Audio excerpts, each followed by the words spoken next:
இங்க பொண்ணுமே தான் மனசுல இருக்க விஷயத்த சக்திகிட்ட சொல்லிடலாமான்னு சொல்லி யோசிக்கிறாங்க. பட் ஆனா சக்தியுமே பொண்ணுகிட்ட ஒரு விஷயம் பேச வரேன் அப்படின்னு சொல்லி சொன்ன உடனே இவர் மறுபடியும் என்கிட்ட ஃபிளர்ட் பண்ற மாதிரி பேசுவாரு, இவர்கிட்ட எதுக்கு பேசணும் அப்படின்னு சொல்லிட்டு சக்தியுமே அவமானப்படுத்தி கீழே அமைச்சிடுறாங்க. அதே நேரத்துல பொண்ணியோட மனசுல ரொம்பவே உறுத்திக்கிட்டு இருக்கு. பேசாம இந்த விஷயத்த பத்தி நம்ம சக்தி கிட்ட பேசிடுவோம் அப்படின்னு சொல்லிட்டு ஒரு மனசுக்குள்ள ஒரு தெளிவான முடிவையும் எடுத்து இந்த பக்கம் சக்தியோட ரூமுக்கு போறாங்க. அதே நேரத்துல சக்தியோட ரூம் கதவை தட்டினதுக்கு அப்புறம் அவருமே தூக்கம் இல்லாம இருந்து அவருமே கதவை திறக்கிறாரு. திறந்தவொடனே இந்த பக்கம் வா பொண்ணு என்னாச்சு அப்படின்னு சொல்லி கேக்குறப்போ, இல்ல உங்ககிட்ட ஒரு விஷயத்த நான் பத்தி பேசணும் அப்படின்னு சொல்லி சொல்றாங்க. உடனே இதை கேட்ட சக்தியுமே சரி வா பொண்ணு உள்ள வா, உள்ள உட்காரு, நீ வேணா இனிமேல் பெட்ல படுத்துக்க, நான் கீழே படுத்துக்கிறேன் அப்படின்னு சொல்லி அவருமே இந்த பக்கம் பொண்ணு இந்த ரூம்குள்ளதான் படுக்க வராங்க அப்படின்னு சொல்லி நினைச்சிட்டு இந்த மாதிரி விஷயத்த பத்தி பேச ஆரம்பிக்கிறாரு. ஆனா பொண்ணுமே நான் அதை பத்தி பேச வரல, நான் ஒரு முக்கியமான விஷயத்த பத்தி பேச வந்திருக்கேன் அப்படின்னு சொல்லி சொல்றாங்க. அதே நேரத்துல சக்தியும் அங்க பொண்ணியோட சூழ்நிலையை புரிஞ்சுக்கிட்டு என்ன பொண்ணு ஏதோ சீரியஸான விஷயமா அப்படின்னு சொல்லி கேக்குறாங்க. ஆமாங்க இந்த மாதிரி சுந்தர பத்தி தான் பேச வந்திருக்கேன் அப்படின்னு சொல்லிட்டு சக்தி கிட்ட சொல்றாங்க. உடனே இந்த பக்கம் சக்தியுமே சொல்லு பொண்ணு என்ன பிரச்சனை அப்படின்னு சொல்லி கேக்குறாங்க. அப்ப இந்த மாதிரி நேத்து நைட்டு நான் மொட்டை மாடியில இருந்து பாக்குறப்போ சுந்தர் தாஸ் அப்படின்ற ஒருத்தட்ட போன் பேசிட்டு இருந்தாரு. எனக்கு என்னமோ தாஸ் அப்படின்ற ஒருத்தட்ட பேசுறது அன்னைக்கு சிவானி பாப்பா சொன்ன மாதிரி நீங்க சிவானி பாப்பாவை கடத்தினவங்க கிட்ட தான் சுந்தர் பேசிட்டு இருந்தாங்கன்னு நினைக்கிறேன். அந்த விஷயத்துல எனக்கு ரொம்பவே டவுட்டா இருக்கு அப்படின்னு சொல்லி சொல்றாங்க.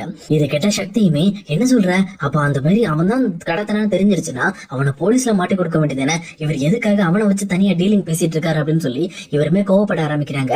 அதே நேரத்துல நான் இப்ப போய் உடனே அவர் சட்டையை பிடிச்சு கேட்கிறேன் பாரு அப்படின்னு சொல்லிட்டு இந்த பக்கம் ரொம்பவே கொதிக்க ஆரம்பிக்கிறாங்க.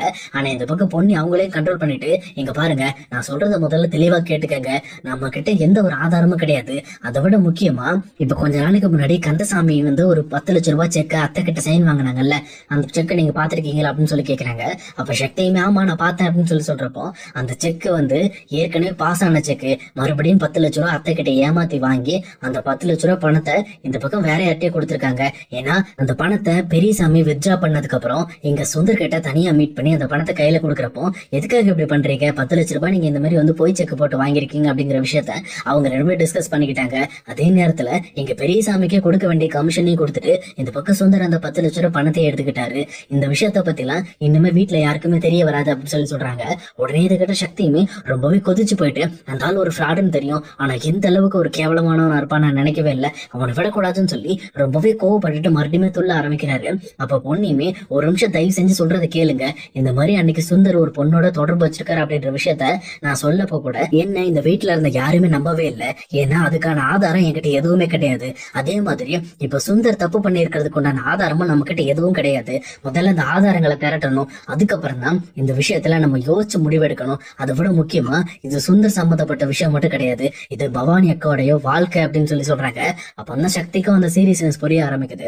அவருமே சரி பொண்ணி நான் இதை பாத்துக்கிறேன், இந்த விஷயத்த நான் உள்ள இருந்து கவனிக்கிறேன் அப்படின்னு சொல்லிட்டு இந்த பக்கம் பொண்ணு என்கிட்ட இந்த விஷயத்த ஷேர் பண்ணதுக்கு எனக்கு ரொம்ப நன்றி அப்படின்னு சொல்லி சொல்றாங்க. அதே நேரத்துல பொண்ணுமே இல்ல சக்தி இந்த நேரத்துல நீங்க என்ன நம்பினது எனக்கு ரொம்ப பெரிய விஷயம், சொல்லப்போனா நீங்களாவது என்ன நம்புறீங்களே அப்படின்னு சொல்லி இங்க பொண்ணுமே கொஞ்சம் சந்தோஷப்பட்டுட்டு அங்க இருந்து கிளம்புறாங்க. ஆனா அதே நேரத்துல இந்த பக்கம் சக்திக்கு தூக்கமே வரல. இந்த மாதிரி சுந்தர் தான் அக்காவை ஏமாத்திட்டு இருக்காரு. அப்ப இந்த மாதிரி பொண்ணு சொல்ற மாதிரி இன்னும் இந்த வீட்டுல என்னென்னமோ நடந்துகிட்டு இருக்கு அப்படின்னு சொல்லி ரொம்பவுமே கோவப்பட ஆரம்பிக்கிறாரு. அதே நேரம் அடுத்த நாள் காலையில எல்லாருமே எந்திரிச்சு வேலைக்கு ரெடி ஆயிட்டு இருக்காங்க. அப்ப சக்தியுமே இங்க ஹால்ல உட்காந்து ஒர்க் பண்ணிட்டு இருக்காரு லேப்ல. அப்ப மறுபடியும் சுந்தர் வந்து இன்னொரு 5 லட்சம் ரூபாய்க்கு ஒரு செக் ஒன்று எழுதி வாங்குறாரு. இதை பார்த்துட்டு இருக்கிற சக்திக்கு பயங்கரமா ரத்தம் எல்லாம் கொதிக்க ஆரம்பிக்குது. உண்மை சொல்ல போனா இப்பவுமே பெரியசாமி தான் வந்து சைன் வாங்குறாரு. இங்க சுந்தரமே வந்து அமைதியா ஓரமா நின்றுட்டு இருக்காரு. இதை பார்த்துட்டு இருக்கிற சக்திக்கு ரொம்பவே கோபம் ஆயிட்டு மனசுக்குள்ளே ஒரு பயங்கரமான ஃபைட் எடுத்துக்கிட்டு இருக்காரு.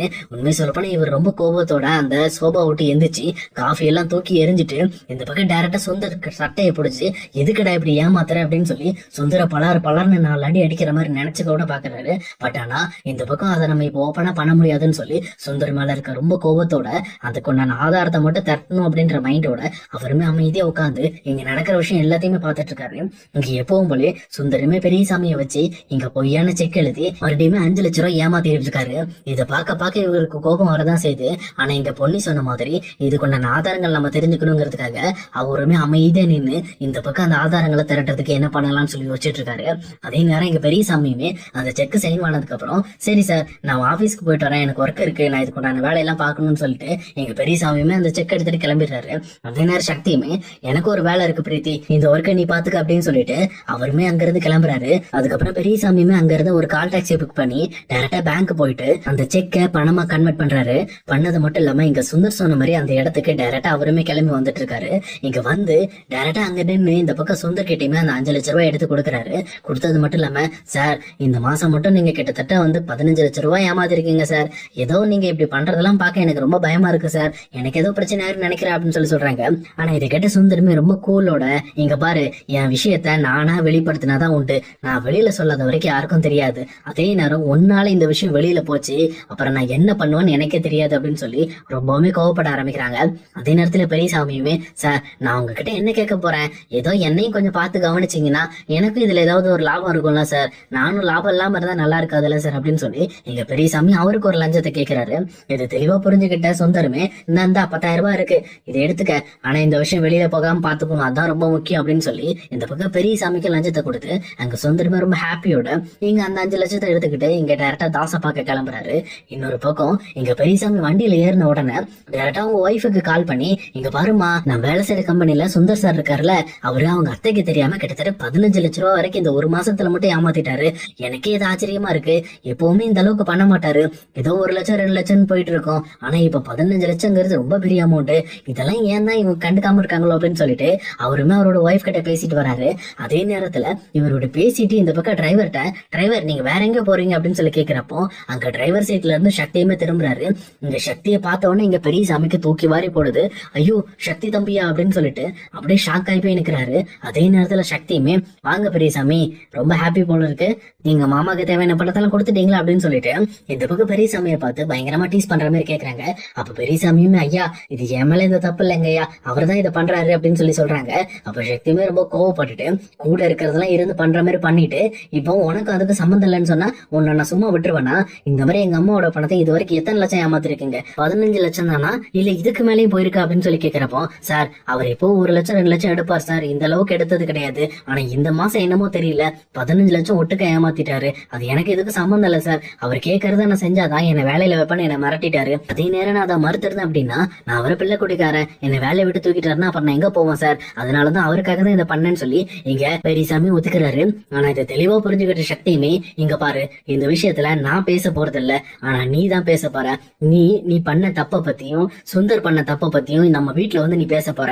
ஆனா நான் சொன்ன மாதிரி நீ பேசல அப்படின்னா உன்னை நான் என்ன பண்ணுவேன்னு எனக்கு தெரியாது அப்படின்னு சொல்லி இந்த பக்கம் வந்து பெரியசாமியை மிரட்டுறாரு. மிரட்டினது மட்டும் இல்லாம எங்க பெரியசாமிய, நாளைக்கு காலையில நீ வீட்டுக்கு வர, வீட்டுக்கு வந்து காலையில எல்லாரும் முன்னாடி வச்சு நடந்த தப்ப எல்லாருக்கும் சொல்ற அப்படின்னு சொல்லிட்டு இந்த பக்கம் பெரியசாமி மிரட்டி அனுப்புறாரு. அதே நேரத்துல சக்தியுமே இந்த விஷயத்த பத்தி பொன்னிக்குமே வந்து கால் பண்ணி சொல்றாங்க. இதை கேட்டு பொன்னியுமே இது ஒரு நல்ல மூவ் தான், பட் இருந்தாலும் அவர் அந்த மாதிரி சொல்லுவாரா அப்படின்னு தெரியாது, அதனால கொஞ்சம் கேர்ஃபுல்லா இருங்க அப்படின்னு சொல்லிட்டு அவங்களுமே எங்க சக்திக்கு அட்வைஸ் பண்றாங்க. அதுக்கேற்ற மாதிரி எங்க பெரியசாமியுமே டைரக்டா எங்க சுந்தருக்கு கால் பண்ணி இந்த பக்கம் நடந்த விஷயத்த இன்ஃபார்ம் பண்றாங்க. அப்போ சுந்தரமே எங்க தாஸ் கிட்ட அந்த பேமெண்ட்டை கொடுத்துட்டு, எங்க பாரு தாஸ், நீ என்கிட்ட 2 லட்சம் கேட்ட, உன்கிட்ட நான் 5 லட்சம் கொடுத்துருக்கேன். இதுக்கு மேல எந்த ஒரு காரணத்தை கொண்டும் என் லைனுக்கு நீ வரவே கூடாது. அப்படி வந்த அப்படின்னா இதுக்கு மேல நான் மாட்டினாலும் பரவாயில்ல அப்படின்ட்டு நான் களத்துல இறங்குற மாதிரி இருக்கும் அப்படின்னு சொல்லி ஒரு மிரட்டலையும் போட்டுட்டு அந்த பணத்தையும் அங்க கொடுத்துட்டு தாசுக்கும் இவருக்கும் உள்ள அந்த உறவையும் முடிச்சு விட்டுட்டு இவர் டைரக்டா எங்க பெரியசாமி கிட்ட பேசிட்டு வர்றாரு. அப்ப பெரியசாமி சக்தி கண்டுபிடிச்ச விஷயத்த பத்தி சொல்றப்போ, கவலையே படாத, சக்தி எல்லாம் ஒரு மேட்டரே கிடையாது, அவனை எப்படி ஹேண்டில் பண்ணணும்னு எனக்கு தெரியும். இதுக்கு முன்னாடியே வந்து நான் பணம் திருடுறத அவன் கண்டுபிடிச்சான், ஆனா அவன் கண்டுபிடிச்ச விஷயத்த ஒண்ணுமே இல்லாம ஆக்கிட்டேன். அதே மாதிரி இந்த விஷயத்த எனக்கு எப்படி ஆகணும்னு தெரியும், ஆனா அவன் சொன்ன மாதிரி சொல்லக்கூடாது, நான் ஒரு விஷயத்த சேர்த்து சொல்றேன், அதெல்லாம் முடிஞ்ச உடனே இந்த விஷயத்தையும் சேர்த்து சொல்லிடு அப்படின்னு சொல்லிட்டு இந்த பக்கம் பெரியசாமிக்கு சுந்தரமே வந்து கரெக்டா வழி சொல்றாரு. உண்மை சொல்லப்போனா எங்க சுந்தரமே வீட்டுக்கு போய் தாமல எந்த தப்பு இல்லைன்ற மாதிரி எப்பவும் போல அப்ரூவர் ஆயிட்டு இன்னொரு பக்கம் பெரியசாமி கிட்ட அந்த தப்ப நான் பண்ணல, அதாவது இந்த மாதிரி சுந்தர் தான் பண்ணாரு, சுந்தர் இந்த மாதிரி பணத்தை திருடினாரு அப்படின்னு சொல்லி இதெல்லாம் வந்து சக்தி தம்பி தான் சொல்ல சொன்னாரு அப்படிங்கிற விஷயத்த கடைசியா சொல்லிடு. அப்ப எல்லா தப்பையும் நான் சரி பண்ணிக்குவேன் அப்படின்னு சொல்லிட்டு உனக்கு எந்த பிரச்சனை வர நான் பாத்துக்குவேன்ட்டு இந்த பக்கம் சுந்தரமே வாக்கு கொடுக்குறாரு. இதை கேட்டோன்னு பெரியசாமியுமே, கண்டிப்பா நமக்கு பணம் தர்றவன் வந்தான், அது மட்டும் இல்லாம நம்ம வேலை தந்து அவன் தான், அப்ப அவன் பேச்சை தானே கேட்கணும்னு சொல்லிட்டு சுந்தர பேச்சை கேட்கலான்னு ஒரு முடிவோட இருக்காரு. இப்படி இவங்க ஒரு பிளான் பண்ண விஷயம் சக்திக்கு தெரியாது, அதனால சக்தியோட நிலைமை என்ன போகுது அப்படிங்கறத நம்ம இனி வரப்போற எபிசோட்ல கண்டிப்பா பார்க்கலாம் கைஸ். இந்த வீடியோ உங்களுக்கு பிடிச்சிருக்குன்னு நினைக்கிறேன். பிடிச்சிருந்தா மறக்காம லைக் பண்ணிடுங்க. இதே மாதிரி வீடியோஸ் வேணும் அப்படின்னு நம்ம சேனல் ஞாபகமா சப்ஸ்கிரைப் பண்ணி வச்சுக்கோங்க. ஓகே கைஸ், see you இன்னொரு வரலான வீடியோல நம்ம மீட் பண்ணலாம்.